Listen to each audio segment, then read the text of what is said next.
Shawn Ford is the superintendent of the Purchase Line School District. He is on the line with us this morning. Glad we could get him hooked up with us here this morning after a difficulty yesterday. Our conversation is brought to you by Marcus & Mack, a law firm representing injured people. How are you this morning? Good, Todd. Good. How are you? How's everybody there? We're all fine, and we're looking forward to our conversation with you this morning. Hey, we're getting down toward the really busy end-of-year rush in the school calendar, and from the outside looking in, it seems to us like it follows that same rhythm of a school year, but maybe from the inside it's a little bit different. Do you feel like there's so much to do and so little time left? Yes, there's no doubt about that. We've got all of the state testing coming up here, here in April and May. We've got various activities, various trips. You get your spring sports going on. You got your concerts going on. You've got, you're planning for graduation, sixth grade promotions. So no, it's a whirlwind of flurry and activity for sure. And then of course from a operational side, you got a budget to put together. So yeah, absolutely, that's no small thing, right. Especially in this day and age. Let's start there with the budget. And revenues, of course, are something that are kind of hard to predict when you don't know what the state subsidy is going to be. You have to make your best estimate of what you're going to get and then move forward from there. And at the same time, you're looking around at your buildings. You're saying, okay, what can be improved here? What needs to be rebuilt or maybe replaced? What are the things that we need to do to make this a viable thing for us in the next academic year? And you have to predict some things there, too. It's not an easy process, and it takes a lot of input from a lot of different sources, doesn't it? Yes, for sure. We actually talked to our board the other night about our capital improvements for next year and the things that we have to do. You have your have to do list, you have your want to do list, and then you have your long range possibilities, and so you got to stay up on that. And so like for instance, we're doing a lot of work with water issues we've been having. We're putting new tanks in this year, and we've got companies coming in, and that's kind of that's a mandatory that we have to do. Our track needs to be replaced. We've had a bunch of cracks and different things. So no, we've got those long-term projects, and again, you're talking about we don't know what we're getting from the state. That's one of the downsides of how we do our budget process. Yeah, absolutely. And then you've got other things such as the ICTC budget, which you have to figure that in, and all of those things. And then there are the electronics that are all a big part of this, the technology upgrades that have to be made. I know you've put a lot of money into that in the last couple of years at Purchase Line. With your own set of challenges with having to do with broadband access and everything, the district has really taken some extra steps to try to close that gap, haven't you? Yes, we have. We've invested heavily in from personal devices and we're actually doing we're using our E-rate funding this summer. We're going to actually put additional fiber cable. We're going to run it to both buildings. And so that just continues, Todd. That really never stops. And then you have a cycle when you start upgrading your individual devices for students and staff. And so that's an ongoing expense that you really just have to. That's the last 20 years that's happened, and it just keeps growing every year.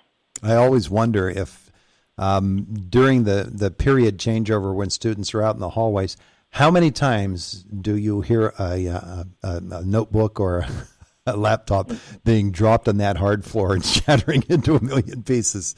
Surprisingly, we haven't had a lot. Really? I ask for a report every year of breakage, and I'm not going to say we don't have some screens that get broke, but overall, I don't have the exact numbers in front of me, so I don't want to speculate. But it's a lot less than I suspected it would be, and so yeah, I'm pretty happy about or how our kids have taken care of the devices, and so we've been pleasantly surprised in that area. That's terrific. Hey, I wanted to ask about, and we'll get into more of this when we visit with you next month, but I wanted to ask about plans for the summer because all of our school districts, of course, have been in the last 2 years scrambling to catch up with the COVID gap.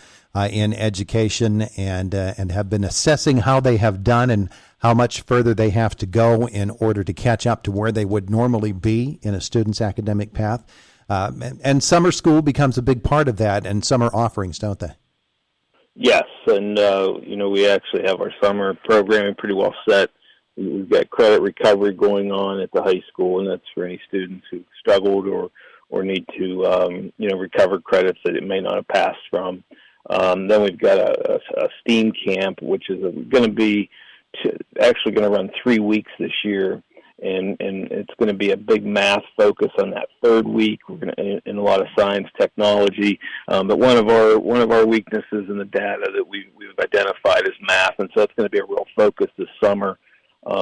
And so we're going to pretty much be open most of the summer, to be frank with you. Mm-hmm. Well, whatever is necessary, because right. Especially with math, that's a subject that if you start to lag behind, you're not catching up. Everybody else moves forward, and math builds upon the previous lesson, and it happens every single day. So you need to keep right up with the flow, otherwise you'll fall behind and by a pretty wide margin. Yeah, no doubt about that, and that's our focus. I mean, we're actually, Mrs. Lindsay, our new director of curriculum, is tasked with working with our math teachers and departments, and we're looking at every aspect of it.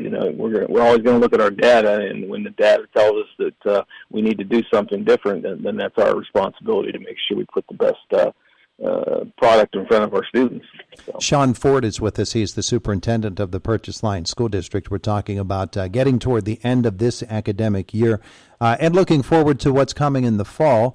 I wanted to get your perspective on this. We talked in the last hour with Jody Rainey, the president of the Heritage Conference. From a school district and a school board perspective, when a school such as Conemaugh Township comes into the athletic conference of which you are a part, maybe people don't realize that every school district has to carefully consider that potential membership and what the ramifications of it are. There are different concerns with travel and with making sure that everybody is going to be safe on the roadways, and I know that you pay attention to those sorts of things. But the positives, according to Jody Rainey, the positives are so much with Conemaugh Township coming in and with Portage and the others.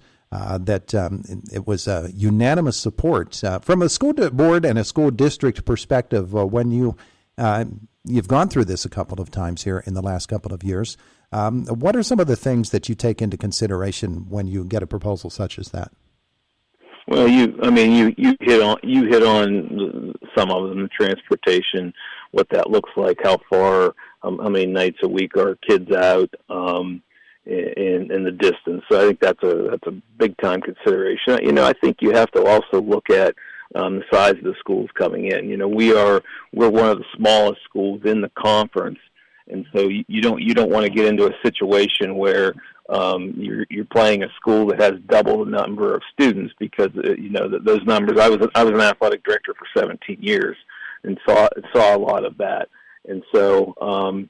Seen a lot of changes in athletics, but you hit it on the nail on the head, and Jody and does a great job as president, and those are some of the things.